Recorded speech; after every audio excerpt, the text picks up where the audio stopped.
Good morning, everybody. Thank you guys for coming to our second stakeholder meeting on the grant agreement. Can you guys hear me okay? Yep. Yeah, okay. All right, and good morning to everybody that's watching the webcast this morning as well. Thank you for joining us. We are in the auditorium today. I apologize for the setup. We're going to kind of make the best of this. If some of you feel a little far away, and I've kind of got things spread out over here, so please be patient as I'm flipping through documents here. But because we're here, I do need to give you some brief housekeeping things. In the event of an emergency, if we need to evacuate, there are doors up here to my left and to my right.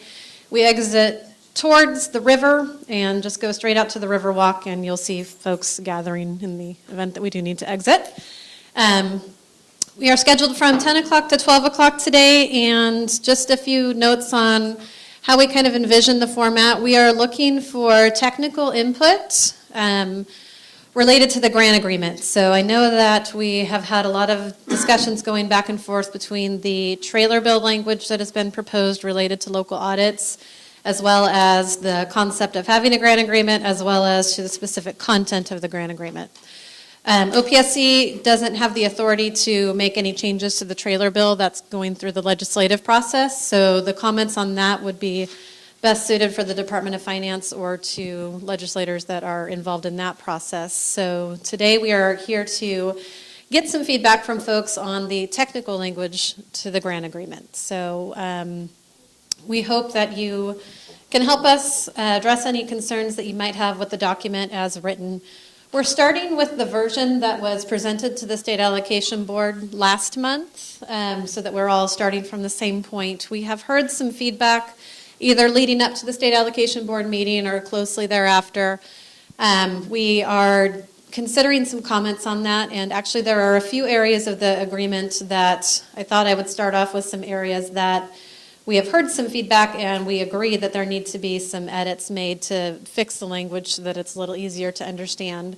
So my thought was to kind of run through those sections first so that if it was a concern that folks have, you can know that we're addressing it, and then finding out from you guys what else in the document could use some fine-tuning. And then we can kind of go from there. So does that sound good?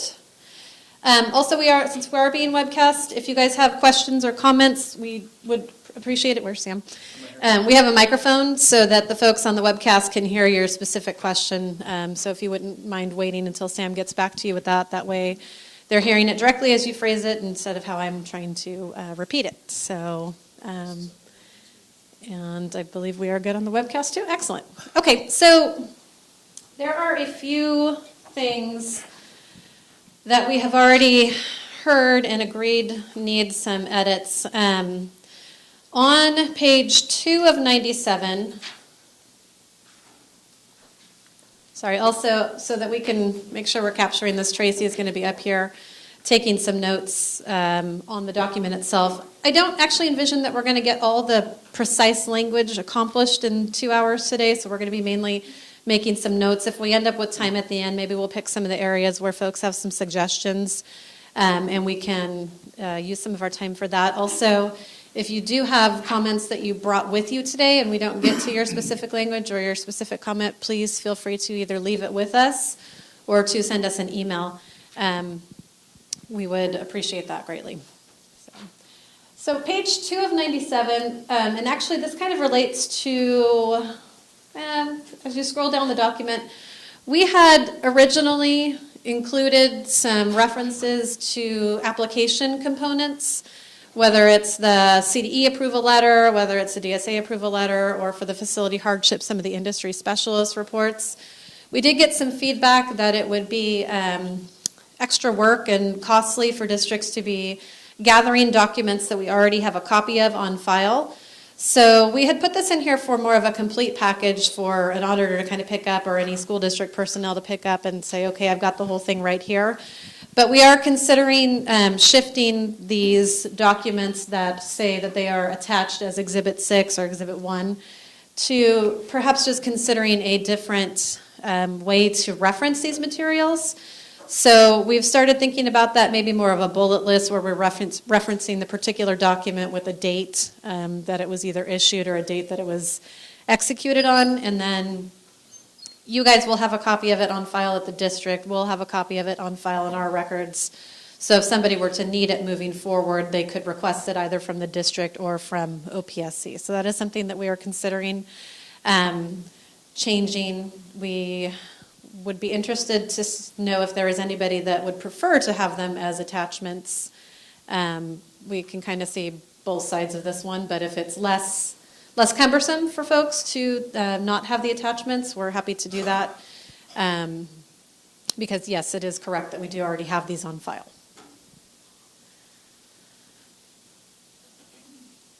Getting a couple thumbs up, okay. And you guys please feel free to jump in and flag Sam down if you have comments as I'm going along here. The goal here is to be somewhat informal so that we can kind of have a conversation. I know the room isn't quite set up to do that, but we'll please speak up. Okay, so that one, take care of that. Site description was indicated on here. It's the first line after the bullet there. A site description is described and attached as Exhibit 1. We did receive a comment that is unclear what the state is expecting and that it could lead to an area that the local auditor could misinterpret. We are looking at whether or not we absolutely need that because we do already have components of the site description in the CDE approvals. There may be some additional pieces that we're going to consider working in somewhere, like the APN numbers for the sites potentially, but we could put that in the beginning of the document if those are known.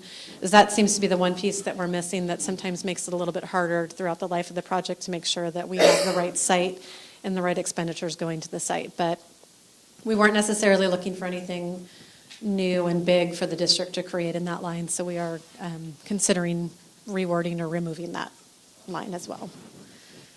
Also, you're hearing me say considering a lot. We've been looking at this for the last week and a half, but we want to make sure that we don't accidentally eliminate or make changes that we were, needing to have in this document. So I'm sharing the things that need edits. We're still making sure, but it's kind of where we're leaning right now on these.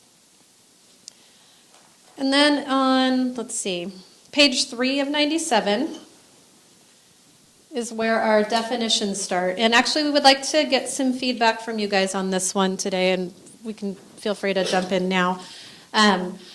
We had included in the definitions originally a list of the terms that seemed most critical in the document, and some of them are new and relate to the grant agreement because things related to the grant agreement needed to be defined.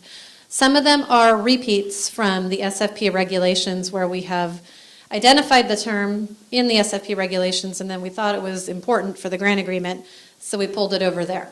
However, we have heard that it is more confusing to have the definitions in two places, so that if it was not new to the grant agreement, that we should refer to the SFP definitions, and folks could go back to the regulations to look up the definitions for any words that are not listed in this document.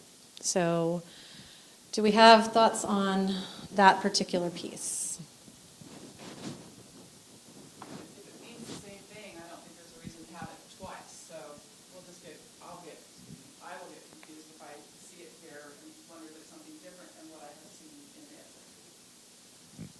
Okay.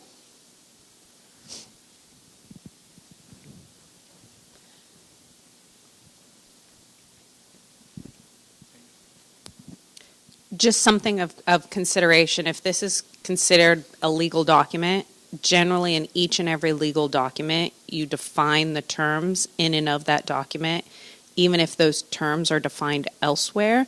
So maybe in order to avoid confusion is if it is the same definition as in the SFP, as you've mentioned up there, as set forth in education code, maybe you say as set forth in SFP, da-da-da-da.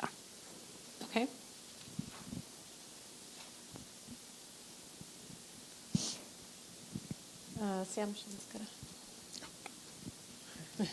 Sam's gonna get his steps in today.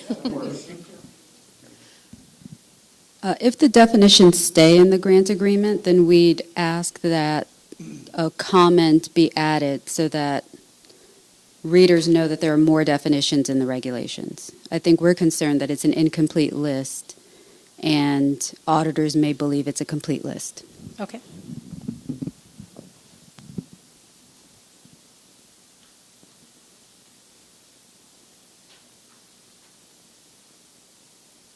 Anybody else want to weigh in on the definitions? I know we're on page 3, but.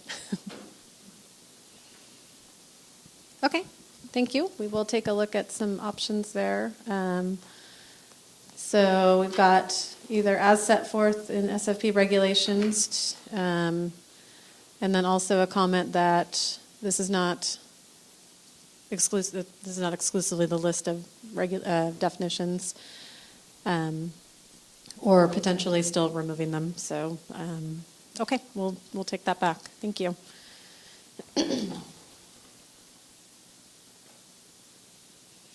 Okay, so this is a big topic.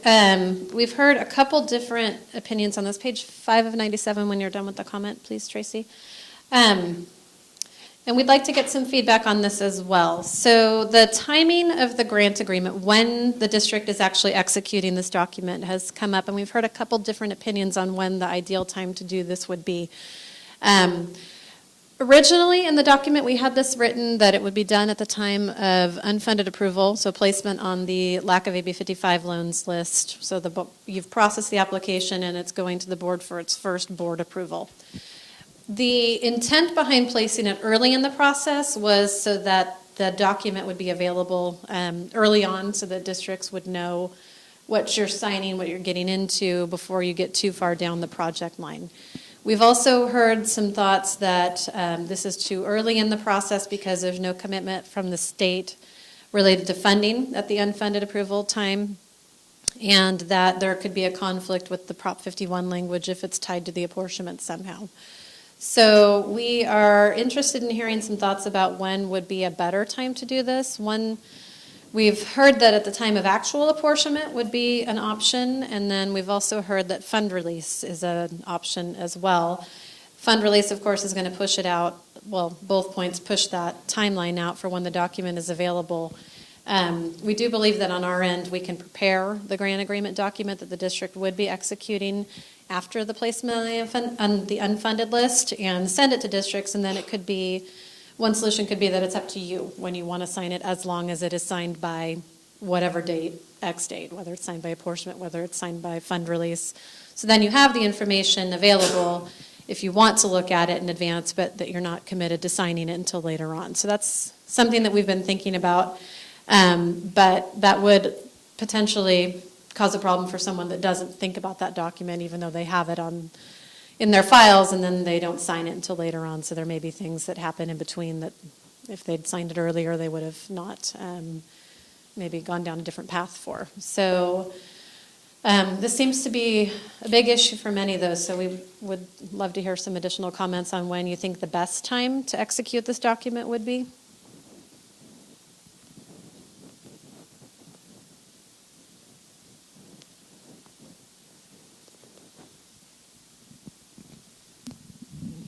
We would prefer no earlier than apportionment, mostly because we're concerned that we'd be committed, but the state would not. So we're not guaranteed funds, but we'd be bound by the terms of the agreement. Okay.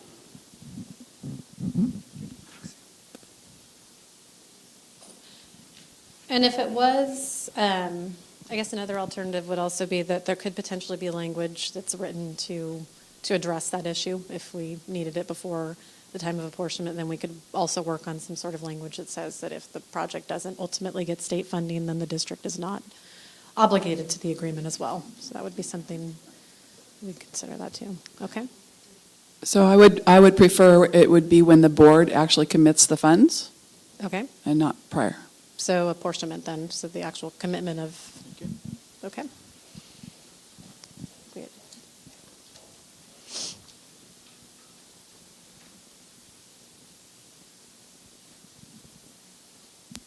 Just want to ditto the other comments and then also confirm that it's actually smart legally, as this is considered a legal agreement, that there is trigger language in that states if the project doesn't move forward or no funding is received, this agreement is null and void. That the agreement is specifically tied to state granting funding and the district accessing the funds. So that there isn't something in the future that goes, the state gave the money, now you're beholden to it if the district all of a sudden doesn't go forward with the project. Okay. So withdrawn or rescinded grant agreement. Yeah, okay. Pat?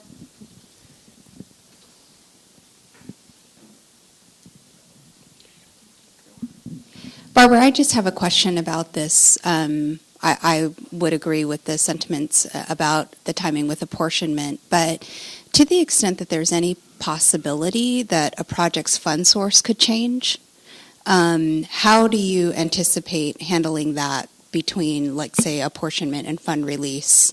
So if you require the grant agreement to be signed at apportionment and it identifies a particular fund source, and if the fund source changes between that and fund release, what would be the process for remedying that change? Because I mean, I know that we're running out of money in 4755, and a lot of it'll be just residual. But to the extent that that could still happen, how does that get managed? So that's a good question. We are still sort of developing the process on this. We don't have as many fund source changes as we used to, just because we are working with fewer bond sources, but also when we are requesting the cash, we kind of get tied into what we're asking for. So, but it could come up. We'd have to look at the best way to handle that, maybe an addendum, so that it's not re-signing the whole agreement, but just acknowledging that the fund source has been changed from Prop 47 to Prop 51, something like that. We could consider maybe a one-page document that would take care of that. But yeah, that is a good point. If we do push it prior to, well, at any point in there, this could actually change potentially. So we will need to take a look at that. But is that something that folks would see taking back to your boards to have acknowledged in the grant agreement, or is that something that if OPSC sends you something saying that per the board approval dated such and such date, the fund source has been changed to this, if no other pieces of information change, is that going to require a new signature from the district?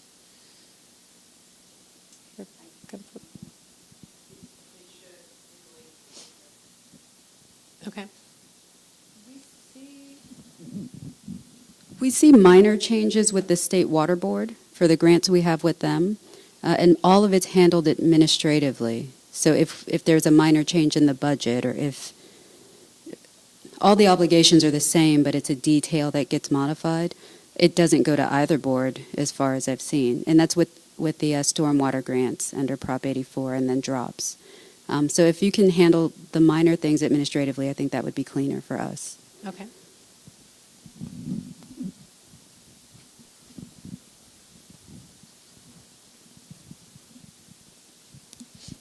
I agree. You just need to make sure that you have, like, the superintendent or whoever signs has authority. So it doesn't necessarily have to go back to the school board or the state allocation board. You just have to make sure whoever signs it has authority to make that sign. Okay. So the signature would be okay. And also, we could consider putting it on the funding shell, because when we do switch bond authority, that goes back through our consent agenda to show the change and where the bond source is coming from usually. So we could add another piece on there that would also indicate that the grant agreement will be updated accordingly, something to that effect, so that we've got a paper trail on it too.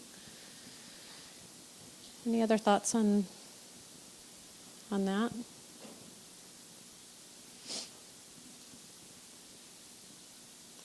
So what I'm hearing is that whether it's at apportionment or at fund release, the key for most folks is that it either, well, in all cases, that it would have language that says if the state funding does not come through, that the district is not obligated to this agreement, but that folks are more comfortable with this happening once that state commitment of funding has actually happened, which would either be at apportionment or fund release.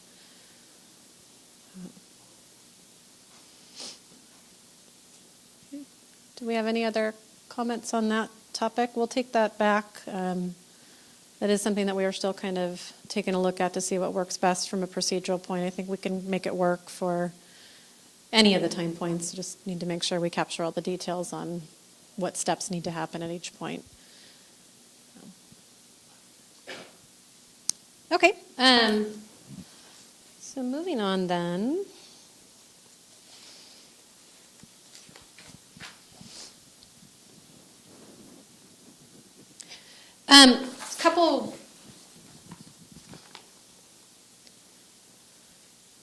couple minor changes. Page 6 of 97, there is some language in there that says that the grant agreement or that the project amount shall not exceed X number of dollars, and that could potentially limit positive site adjustments when it's at the time of the audit. We do see that point, and agree that that would potentially be a concern for districts, so we are looking at either editing or removing that language. So that's page 6 of 97. Not the entire sentence, just the cannot exceed language. And then on page 7 of 97, there is a concern with the wording for the laws and regulations that the grantee must comply with. And we did also hear this as a point of clarification at the board meeting last month. We don't have that language perfect yet, so it's number 3 up there. Our intent there is to say that the laws and regulations that apply to the project, whether they're triggered by the contract signature date or whether they're triggered by when you submit to the state architect for your plans or for any deadlines that CDE may have or for the funding application. So whatever relevant date applies. So in our case, when you submit for the funding application, you get your receive date, that triggers the regulations under the program. But that's not necessarily going to be the same date that applies to the contract that you're signing because there's not necessarily a nexus between the two. And then your code requirements for DSA are probably 3 years prior to any of these things happening, maybe sooner. So what we're trying to get at is that you've complied with the relevant statute, regulations, laws at that time that they applied to that piece of your project. So we agree that the wording that we have in the version that went to the board does not capture that. We don't have it quite perfect yet.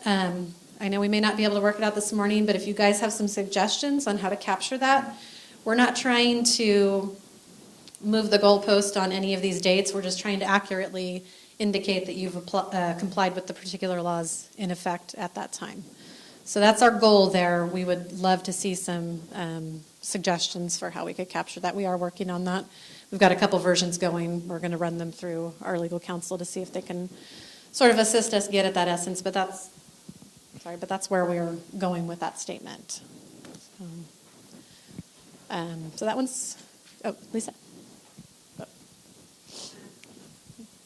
The problem right now, as it reads, it says on the effective date of this agreement. So you would need to strike the effective date of this agreement. And in reality, if you want to make it clear, basically say the effective dates at the time the applications were received, CDE, DSA, OPSC, and when the contract is signed with the district. I mean, if you want to make it really clear so that the auditor, if you're thinking about if the auditor is reading this, then they'll know to look at and apply those effective dates, and then it makes it really clear. Yeah, and that was one of the things that we were considering was really just kind of spelling that out. That paragraph is going to probably double in size because it could also include, DTSC requirements. Just there's a whole list of them.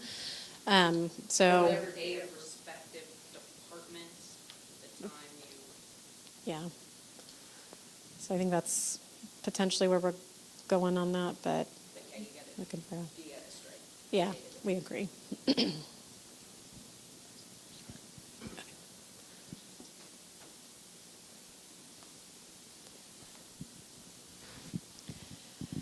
Okay.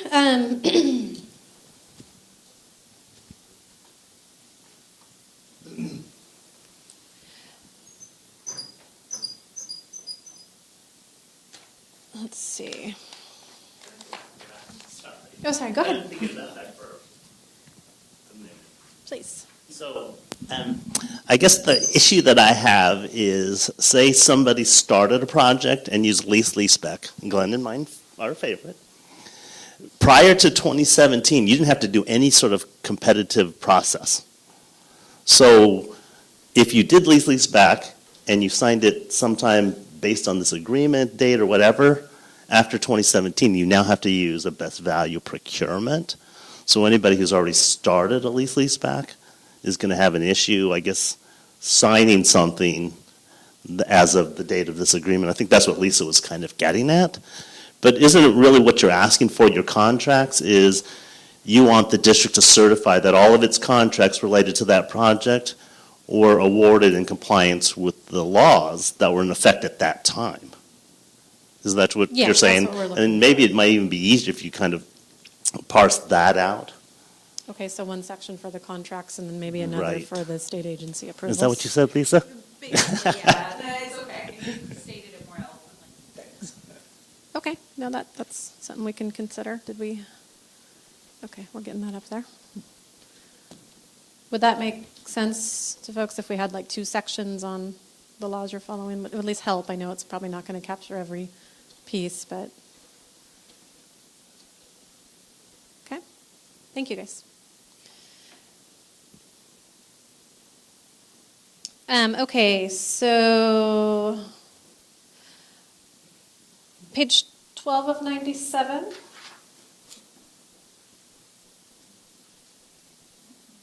And if you've submitted a comment in between these pages and I'm not speaking to it directly, we're either still thinking about it or we have some other explanations to kind of clarify it. So, Chris?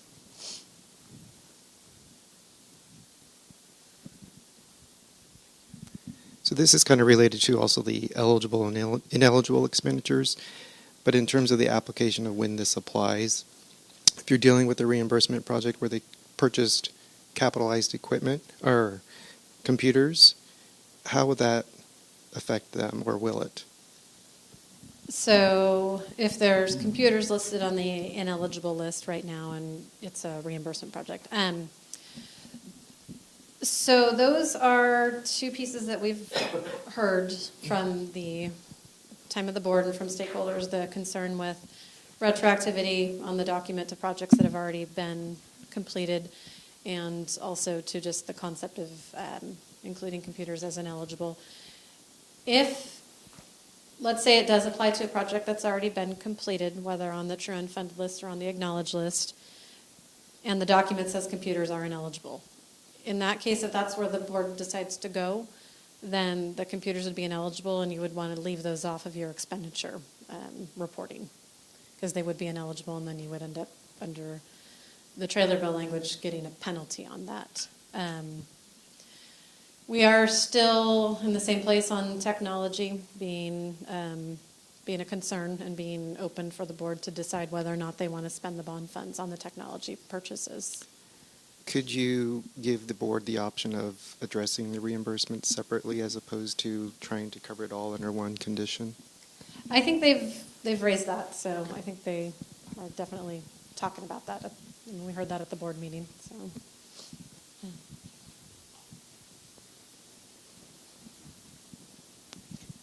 I would just heavily encourage DGS's legal counsel to take a look at this. It's very disconcerting that if a district is already on the list and they complied with the laws that were in effect at the time, to now say that they have to leave the computer expenditure off the list when they complied with the law at the time they submitted the application.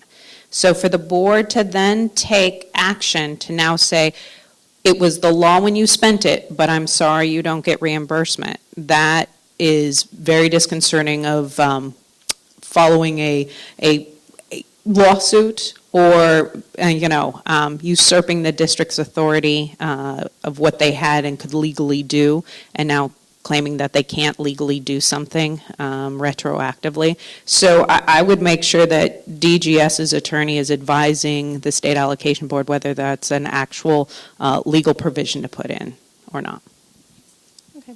Yeah, and I will say that the computers were definitely a concern because it has been called out by the OSA audit that that is not an eligible expenditure of bond funds. So our concern is to continue down the path of making allowances for what they're saying is not an eligible use of the bond funds. OSA is not a legal authority. Okay.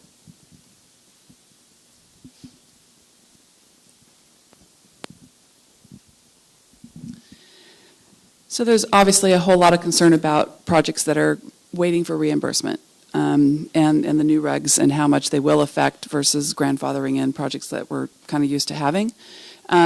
My understanding of this document is that if I have an ineligible expenditure and during the audit it's found that I have one, even though I paid for it out of my own local bonds, that my Prop 98 funding was going to be impacted. So I'm hoping I read that wrong. Okay, I didn't think I did. So I guess what I'm asking is, what is the rationale behind hitting Prop 98 for an ineligible expenditure, especially if the district pays for it out of their own local funding source? That's question one. And then I heard you say earlier, Barbara, that if you have a computer purchase, for example, then you wouldn't include it in your 5006. But then I think I also read in the document that every expenditure is going to be on the table for audit. So I'm confused.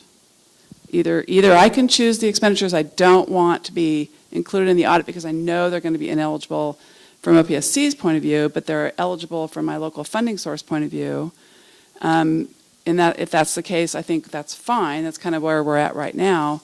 But if at any time an ineligible expenditure is going to hit my Prop 98 funding, I guess I need to know the rationale behind that, because I just don't see that happening, especially if I have a local funding source to cover that expenditure. So to the second point, if you're seeing something that would be eligible under your local bond program but would not be eligible under the state program, you wouldn't make it part of the state component. You'd report for it however you're reporting for your local bonds through the regular process that you've been using. You just wouldn't want to include it on the state project, because then it could be seen as ineligible and be required to be paid back. So if you know that it's on the ineligible list, then you may not want to include it as part of the state project, so that it doesn't get disallowed. To the Prop 98 piece, that is trailer bill, and not an area that we have jurisdiction over. So I would refer that comment to the folks that do. You might want to reach out to the Department of Finance on your concerns with that aspect of it. The language in the grant agreement mirrors what was in the trailer bill, or what actually still is in the trailer bill that's posted on their website. If that were to change, then we'll amend the grant agreement accordingly.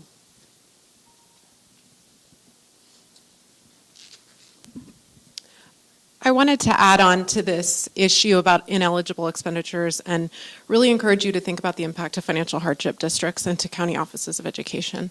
Partly because if they did have some capital money that could be available for the purchase of these educational technology items, they would not in this new world be able to use those dollars for the purchase of that equipment, because it would have then been available for local match, and that's an ineligible expenditure.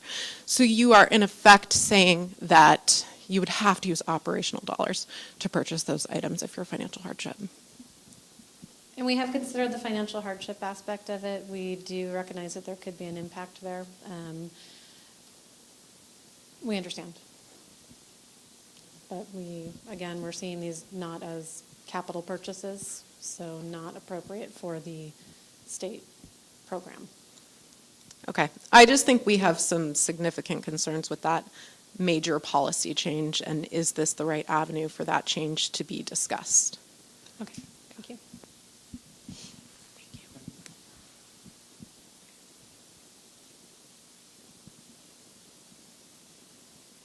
And I definitely do want to get to the eligible and ineligible list in a few minutes too. But, okay, so moving on to the items, and I promise I'm almost done with my list and we'll open it up to a new list. I apologize, just wanted to capture anything that you all may have already seen so that we're all on the same page here. We had some questions about the priority funding process on page 14 of 97. There's several concepts in here about whether or not a district, there's some technical cleanup that we need to do in this section. It was brought to our attention that the way that this reads right now, it would not allow a district to skip a priority funding certification round, which you currently can do. It was not our intent to change the priority funding process. So we're working on the language to make sure that it does not say that the district must submit for every priority funding round. We know that some districts, for whatever reason, will choose not to participate and take the occurrence, but you are not required to participate in each certification period. There was also concern with some wording in there where we were trying to clarify a time point at which, if we have to reject the funding, the fund release document, that there would be a certain time frame basically to cure any issues with it before we would reject it. And the way it was written, it looks like we would reject it and you'd automatically get an occurrence. Well, if you're within that 90-day window and you're not in the last couple of days, let's say you're in the first 30 days, there's 60 days, and there's still time left in that 90 days to submit the fund release, we do want you to resubmit the fund release request if you have been able to fix the identified issue that was making it incomplete. So we are working on the wording for that one as well. It's not the intent that you are not allowed to submit if it gets sent back. Now, if you run out of time, if you submit the first time on day 89 or day 90 and we can't cure, then there's nothing we can do in that case. But if there's time left in the 90 days, it's not the intent to lock a district out. So we're working on that language as well. And then, let's see. And then on page 15, we had some questions with when the expenditure reports are due to OPSC for substantial progress and just the regular expenditure reports. That the wording appeared to change the process on this, and that was not our intent. Scale that up a little bit. Yeah, if we can make that a little bit bigger.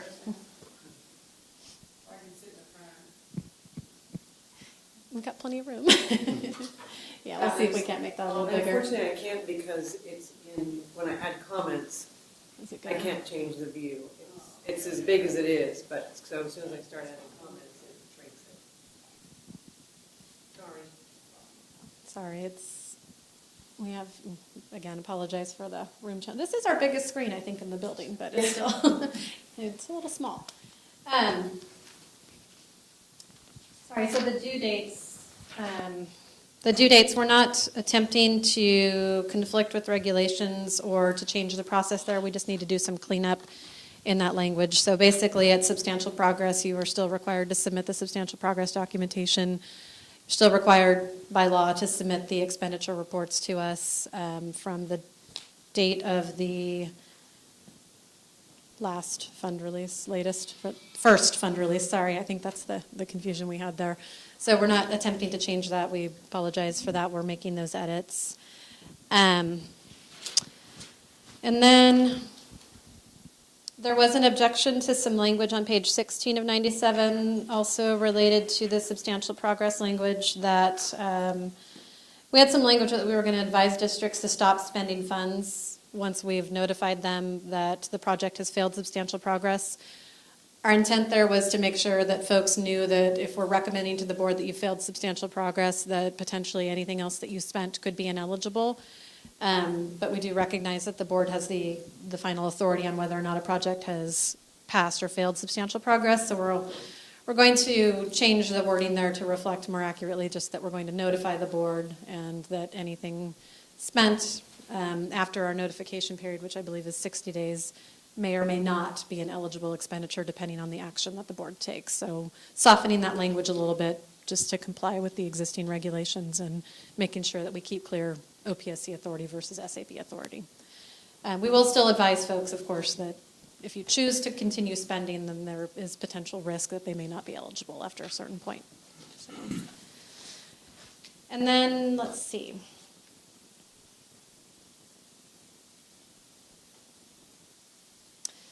And then I think a lot of the rest of the comments that we've gotten so far are mainly related to the local audit process and trailer bill. So we'll defer on speaking to those. So with the eligible, and I would like to hear from you guys on the eligible and ineligible lists, things that you don't feel are addressed or items that we haven't thought of or the wording that is causing you problems. But was there anything up to the point of the lists that anybody else had identified in the document that you'd like us to take a look at the language on?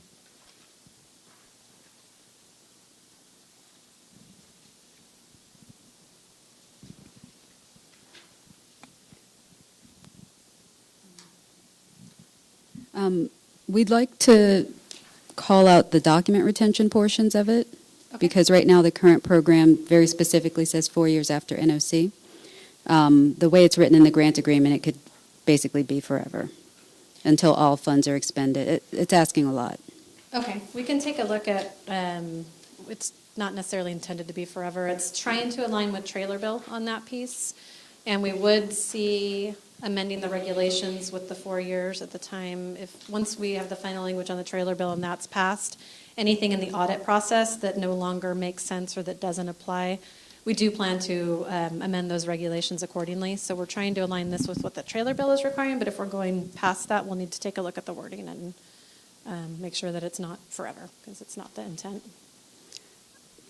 I think when we think about how this is probably going to sequence in real life, because we move forward with our projects even before we have the state's money, we think a lot of these things won't actually occur until several years after we've completed the projects.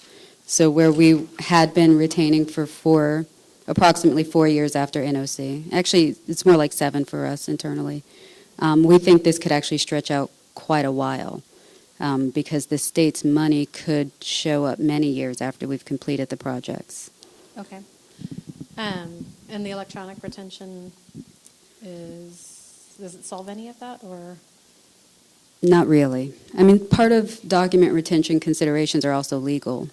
And they're not just limited to projects. So the district's established retention policies based on many factors, not just construction. So it may not resolve the issue of having to store them for very long periods of time.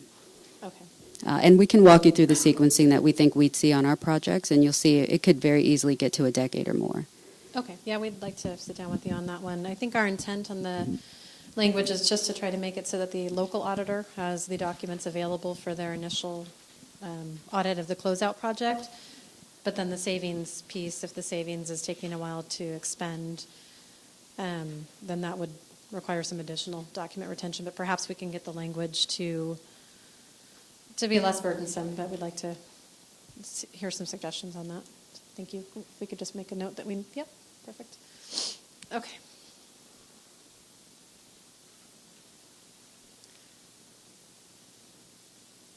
Other comments on that, or should we move on to the lists? If you want to go back to that one page. Sure. Your whole harmless agreement, it is so broad. I mean, it basically says the grantee waives all claims and recourses against the state arising out of the agreement, period. I would never suggest a client sign that. Okay. Even your appeal rights on the audit, I mean, it's addressed otherwise, but, DGS could say, oh, look, you've waived any rights for audit. So whatever we say goes, and you're done. I'm happy to work with you to soften that a little bit. If you have some suggested language, that'd be great. Okay. Thank you. We're glad. I'll do it. Whoever wants to volunteer.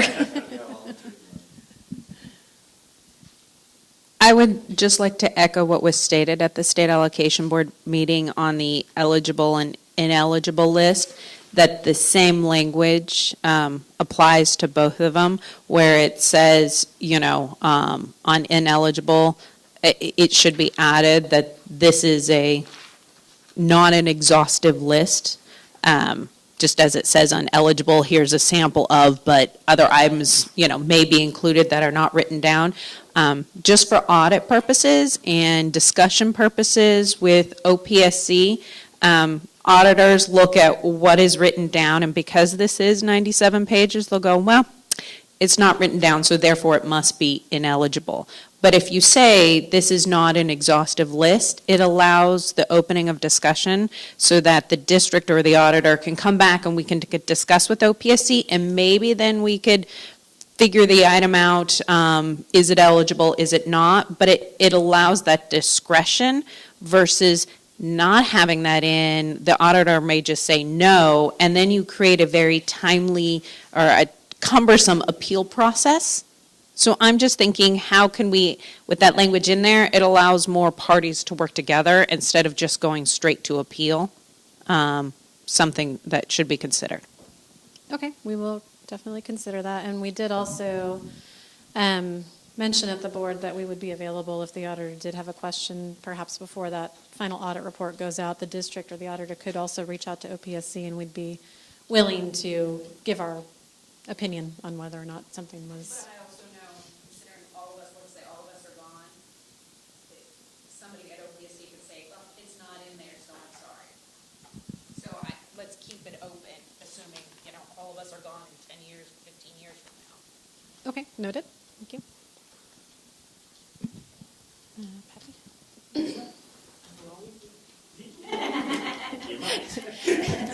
Yeah, Lisa Jones is planning for. I'd like to echo the comments just made by Lisa about the finite nature of the eligible list versus the how it's articulated for the ineligible expenditures list, with the clause of noting that the ineligible list is not exhaustive. However, the eligible list is finite. To the extent that this agreement is a legal document with the state of California, any expenditure made by the district, either with local or state bond dollars, as I understand it, would be a violation that's not on discrete on that list, would be deemed an ineligible expenditure and therefore a violation of the agreement, which could lead, of course, to a material inaccuracy. And because it is a grant agreement with the state of California, I would also, I have to say this is my chief concern with the grant agreement, and just in full transparency. The other thing about this is that to the extent that a district could point to use of grant statute, for example, and say, although this particular expenditure is not on the discrete list of eligible expenditures, I can point to the use of grant statutes and justify this expenditure as an appropriate use of bond dollars, whether it be state or local. The finite nature of the eligible list forecloses the opportunity, in my opinion, to have that conversation. And while I appreciate your intimating that a conversation could happen with the Office of Public School Construction, with the annual independent auditor, as a legal binding agreement, I'm not confident that in fact is the case. And I think about the penalties that could happen as a result of something that doesn't find its way on that list. And I think about particularly how quickly energy technology evolves, for example. And we can't possibly conceive of the kinds of technologies that may be available in 3 years that may not be discretely listed on that list. However, I can point to use of grants, the use of grant statute, and say that it was contemplated that energy expenditures are appropriate use of state bond dollars. But again, the finite nature of the list as it exists in the current grant agreement doesn't allow me to have that redress, that legal redress. So this. I don't know how we solve this.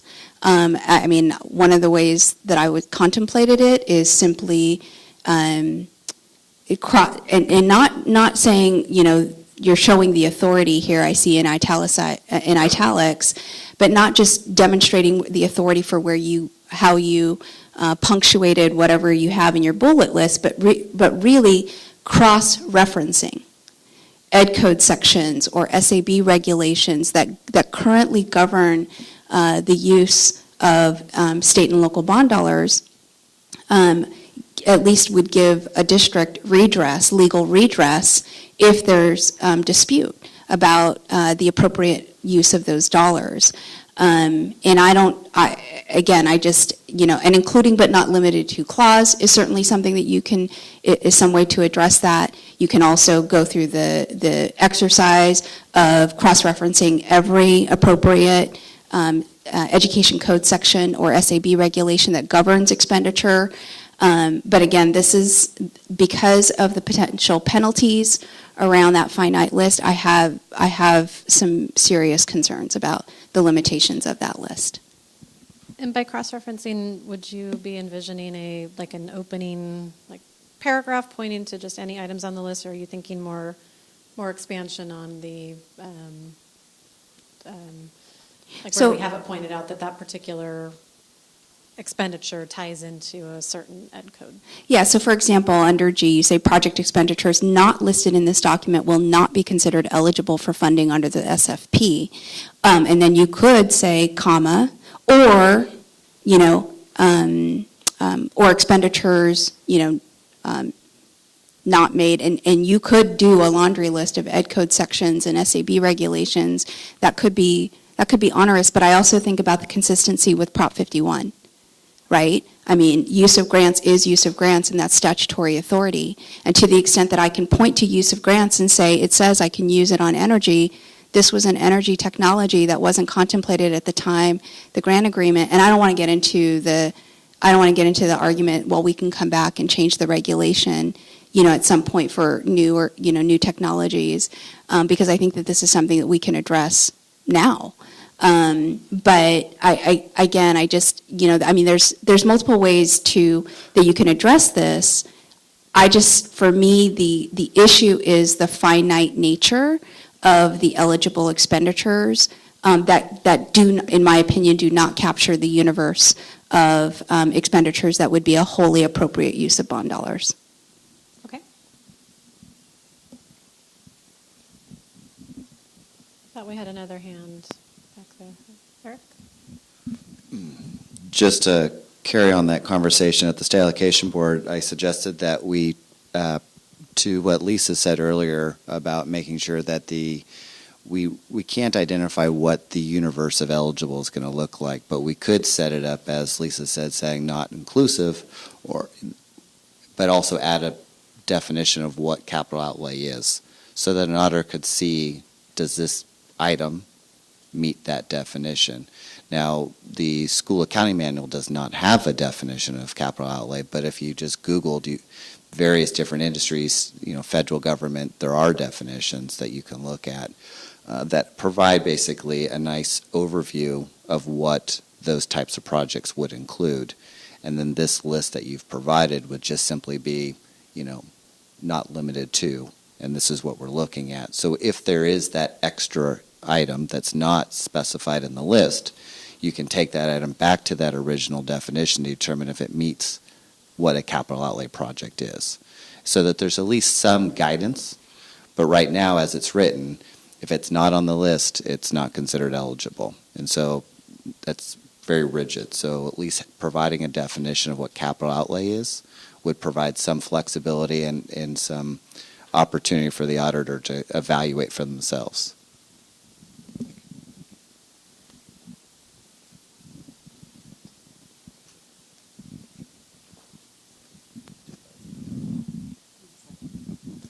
So on the same page, the fourth bullet, the hard construction costs must be equal to 60%.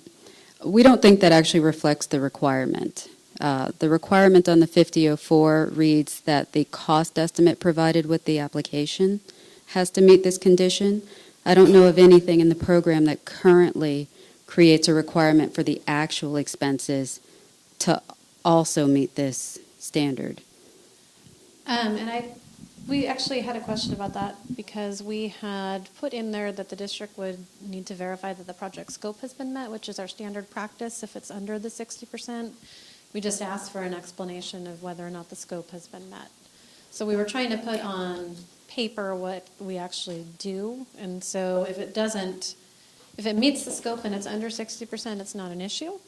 But if some scope has been removed and that's why it's not meeting the 60%, then that's sometimes where we find out that a wing of classrooms has been dropped off or something else has changed on the project. So that's what we're trying to accomplish there, is that it either needs to be at that 60% or we need to make sure that the scope has been captured.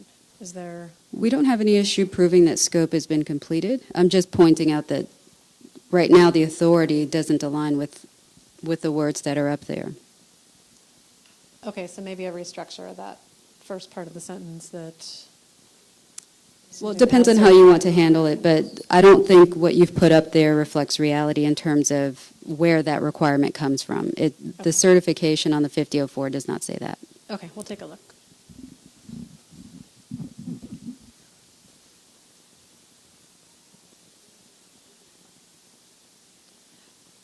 Were there any other items on the lists that you didn't feel were appropriate on one of the, aside from computers and technology, but were there any other things on there that you didn't feel lined up with what your experience is on the project, or things that you feel we've left out?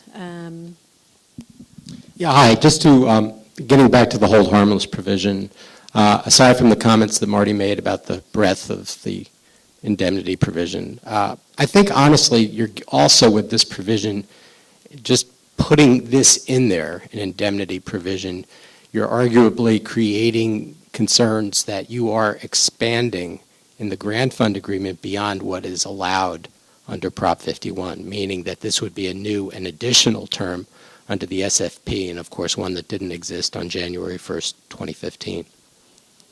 Okay, we'll take a look at that whole section. And as Marty volunteered me earlier, I'm happy to help with the indemnity. Looks like this is your section then. Thank you. Chris.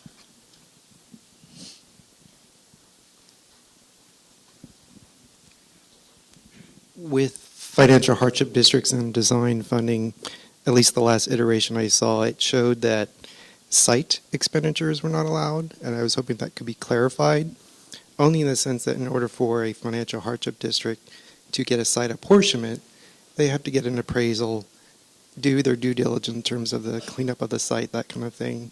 And so I think that prevents that from happening. Okay, we'll take a look at that. Sam, I think there was a question in the back, but I'll just give Tracy time to get to that section.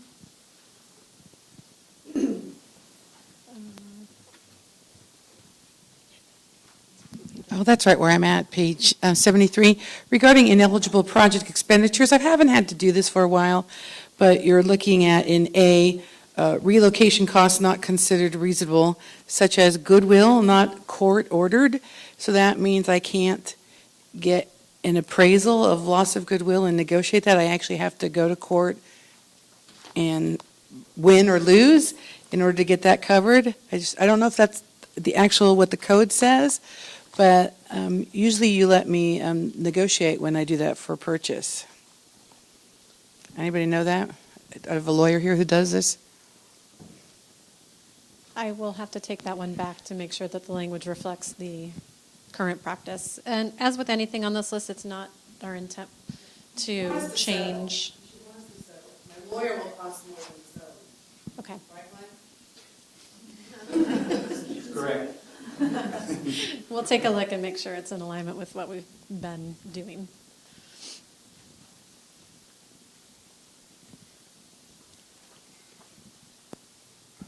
I'm loving how this has been back and forth, just poor Sam. I think you guys are waiting. We've been texting to make sure. I had a feeling that was going on. I think one of the struggles I have with the eligible and ineligible sections is there's a differentiation between what OPSC will fund under the grant and what OPSC will fund, and then the fact that this is a grant program and that you don't have to spend the money on specifically what you're funded for. And so I think that these sections struggle with that because I think you can have eligible expenditures even though the state didn't provide the exact funding for that exact scope or that exact dollar amount. And I know you made some changes in there to say that they could exceed the allowances, but in my mind there's a fundamental difference between what the program will fund in terms of what's eligible and then what you can use the money on in terms of what the statute permits. And so I just want to make sure that that's clear, that just because you didn't get funding for something on site work, that it's not ineligible. And that's a little bit more than what's in there now saying, well, we provided you $100,000 and it cost you $105,000 to do the same scope of work, that you're not tied to that scope of work that was funded in order for it to be eligible on the expenditure side. And we'd be looking for some suggestions on the language because it is Okay. our intent, and actually I think it goes to Eric, the point you raised at the SAB meeting as well. We were attempting to capture it with the change we made from the version you guys saw at the first stakeholder meeting to the version at the SAB meeting. If that's not quite going far enough, if it would otherwise be eligible under the program, even if we didn't fund it, it should be allowed. So the second the other two sides of the street, if that's something the district wants to spend funding Right. on, that's fine. If it's a site development cost that you didn't realize you were going to need to do, well, whether you knew or didn't, whether it's on the application or not, as long as it's in that site development category, it would be an eligible expenditure. So it's our intent to capture those types of things, even if the funding formula doesn't lead you to that particular item. So we would be looking for feedback on the wording on that. We are working on it, but if you guys have some specific suggestions, we'd love to hear them. I appreciate it. Thank you.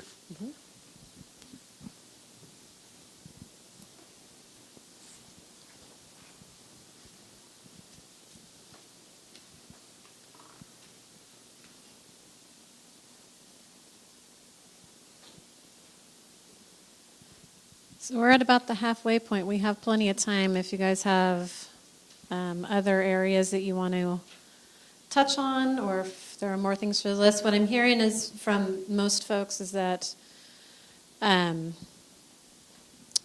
more flexibility within the eligible and ineligible expenditures, or at least more referencing to the guiding codes or a definition of capital outlay. So we are hearing all of that. We'll have to take this back and see where we go from there on that, but we are hearing your points. Patty. Sorry. I sat close to the front for him. I apologize if my intelligence on this is dated and you've addressed this here, or if I misunderstand what the document says. But with regard to project savings, my understanding is under current practices and the current program for a 50-50 district or a 60-40 district, you can use project savings for any capital outlay purpose, and it doesn't necessarily need to be tied to a state-funded project. It could be a local priority, and that's just something that has been part of the SFP since its inception. I know the rules are different for financial hardship savings. My read of the proposed change is that the project savings would be limited to items on the eligible list. Is that accurate? That is how it's written.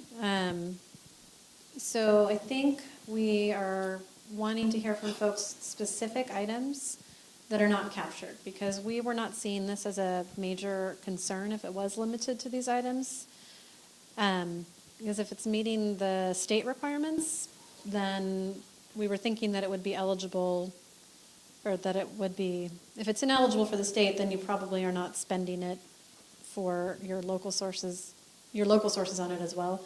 So are there certain things that are not on this list that you're commonly using savings for that we would not be capturing with this list? The intent is to make it a little easier for the local auditor to know what they're looking at. So we tied it into the lists, and we weren't thinking this was a big change. But we have heard it come up a couple times, but I think I'm still unclear on what we're missing by tying it to this list, what's being left off, because maybe it should be considered not just for the savings, but for the main lists as well. Yes, I think you're right, Barbara. I mean, it goes back chiefly to the issue we're trying to leave, which is the flexibility of the eligible and ineligible expenditure lists. But because I'm not a local practitioner, I can't tell you, right, that we see this or we see this, and maybe others in the room or from the field can shed some light on that. To me, the language just appeared to be stricter than current law or current practice, which just flagged for me. So, but to the extent that the field doesn't have a concern about that, then maybe for me it was more philosophical or academic than it was anything that it just my understanding of current law is that project savings is not tied to the SFP list of expenditures, and so it just seemed stricter. Yeah, and we're trying to define it, trying to make it easier for the local auditor, but if we're leaving something out, obviously we don't want to eliminate something that otherwise savings would be spent on. But.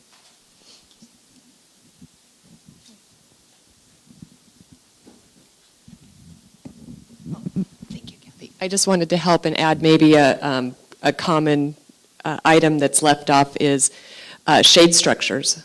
A lot of districts are coming back in and adding those. That's specifically not listed there.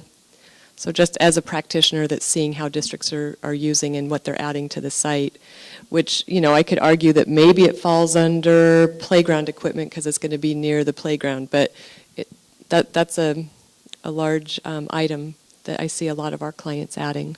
Okay, thank you.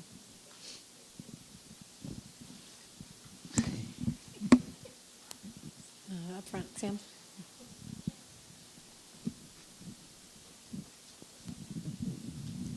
So we expressed before that part of our issue with the definition of high priority capital outlay has to do with the context of reimbursement. I won't go into all of that now since we're talking about savings.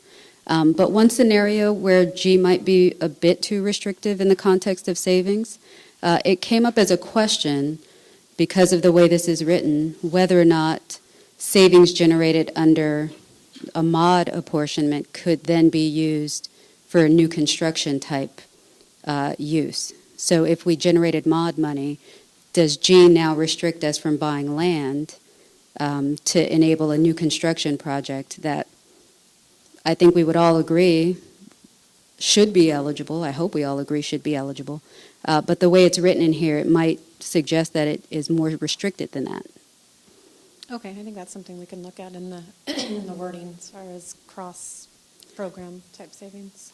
Well, I mean, it really just has to do with how it can be interpreted. We've talked a lot about what OPSC intended and what we think the words all mean, but we're very concerned that this is really going to be done by an independent auditor that doesn't know any of this history. And so they'll only have the words to go by, and their interpretations become the thing that really control this, and that's part of our concern.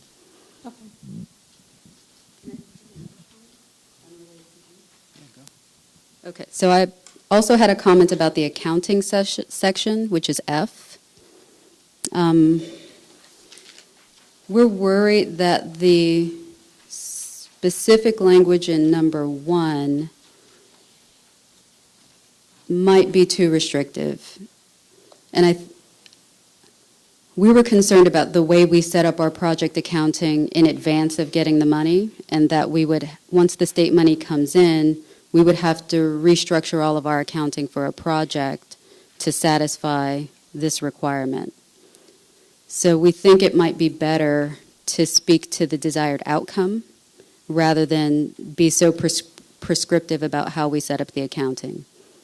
Okay. If you wouldn't mind walking us through an example of that after the meeting, if you can kind of show us what the challenge might be or what the option might be. We're trying to, in that section, just make sure that we can get at a project level of detail. So we'd love to kind of see how that might work without requiring you to redo your whole accounting system. Yeah.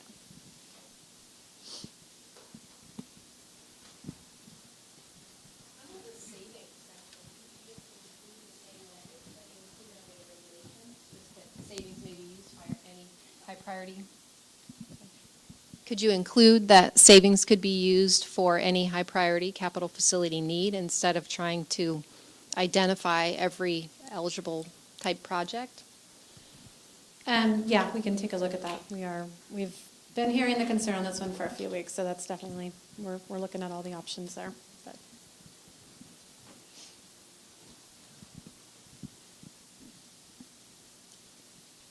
Did I see another hand over here?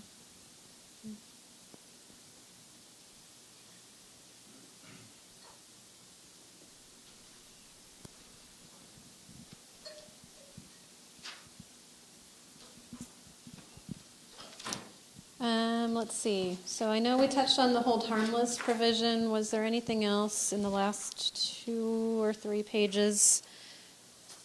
Page 94, 95,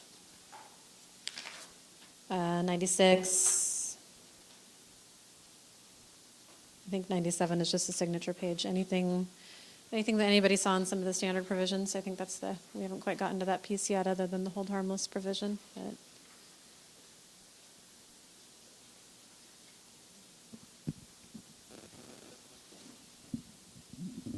any communication about the grant agreement will be done in writing. It just seemed a bit too restrictive. Okay. Lots of things get solved via phone call, which I know you guys are used to us doing. We wouldn't want someone to misinterpret this to mean that we could no longer have face-to-face meetings or phone calls as a way to resolve some of our questions or issues. Okay. Note that.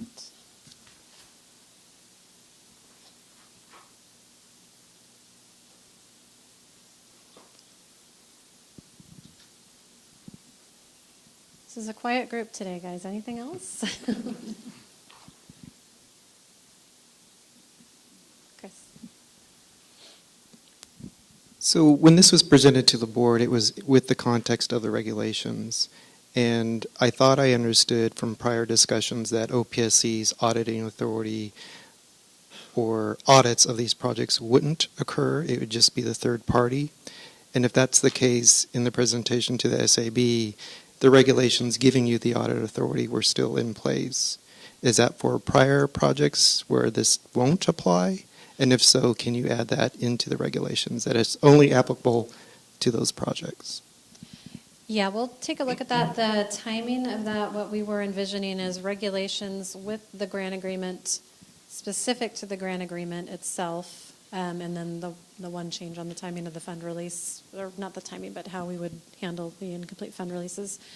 Once we have the final trailer bill language and know the outcome of that, that's when we would envision a larger regulation package that would go forward that that addresses the audit functions. And right now I'm kind of envisioning that needs to be two sections, like under the section for the projects that we're currently auditing on, we might still need those regulations, and then we might have a second piece for those that fall to the local auditor. But we do recognize that we're going to need some additional regulation cleanup on this to make sure that it does specify that the final closeout audit goes to the local auditor, that it is not up for debate whether it's going to OPSC or to the local auditor. So absolutely, we plan to come back to the board with that regulation package once the process has actually been nailed down in law, so we can get that to align.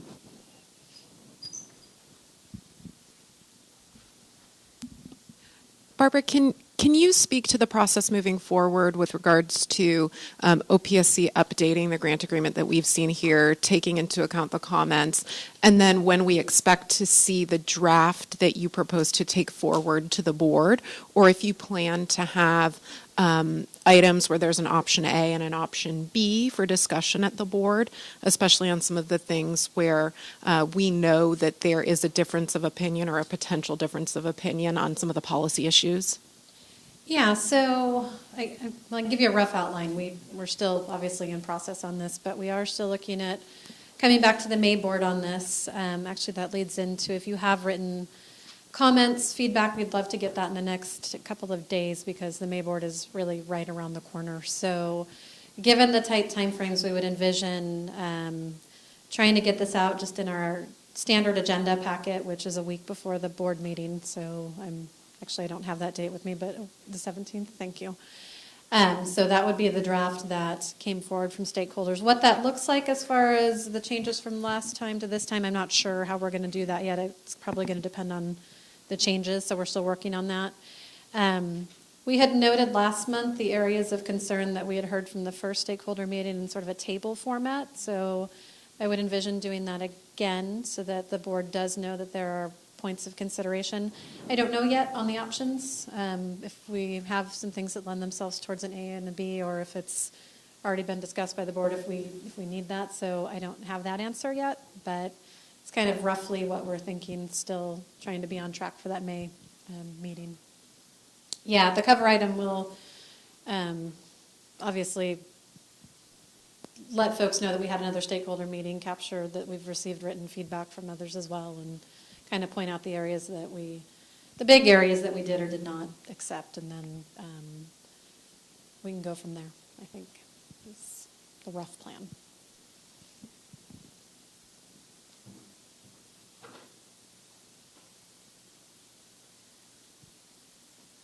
So with that, we'll be here for a while. If folks don't have any other comments for the webcast, if you wanted to run some language past us, or if you have any other points that you want to go over this morning.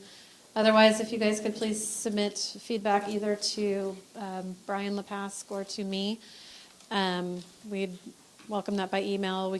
Feel free to call us. Hard copies, however it works best for you. But really, in order for us to be able to incorporate that before the May board, we are going to need that in the next couple days. So please send that as soon as you can. We really appreciate the feedback and the time that you guys have taken today to attend. And for those of you watching, thank you as well. And we look forward to continuing to work with you guys on this. Thank you all for coming.